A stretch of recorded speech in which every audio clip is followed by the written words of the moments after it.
efa navita drafitra na hoe le brouillon farany zany ry zareo amin'ny PSE am'izao de miandry avalina any amin'ny fitondram-panjakana de miankina any amin'ny gouvernement indray zany no manomeny eo andriamatoa tarina andriamatoa premier ministre hoe mandeha ty na tsy mandeha fa ny zavatra tiako marihana misy toetrandro ratsy foana eran'izao tontolo zao fa tsisy an'izany hoe raviny la neige de allo ampidiry ataotsika vacances roa volana non de zany tsy ny averiko indray mandeha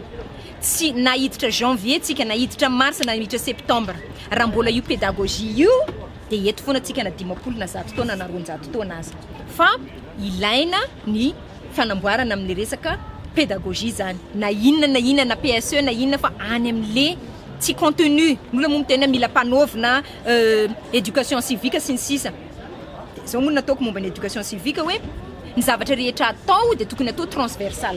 inona zany tsika raha mianatra taloha mianatra conjugaison zafata français sy anglisy ny spécialitéko de je suis tu es il est elle est za moa tsy mbola tany France fa ho an'olona zay tany France mbola tsisy nanontaniana tary amin'ny Tour Eiffel hoe conjuguer moi le verbe manger au plus que parfait kanefa de zay nataontsika ao ampianarana zay zany le pédagogie zay zany le mila zavatra mila ataontsika mila atao mifanaraka amin'ny toetrandro amin'izao fotoana zao ny zavatra misy donc zany na inona iodika vitsika na iodika vanana de pédagogie ny la clé de tsy ny aty amin'ny centrale no mampiasa ny pédagogie hoe allo ataovy an'izao ndray fa ampianarana fa any ampianarana an-dakilasy mihitsy no mijery hoe inona ny tena mety atao amin'ity de mitarika zany ny avy aty amin'ny foibe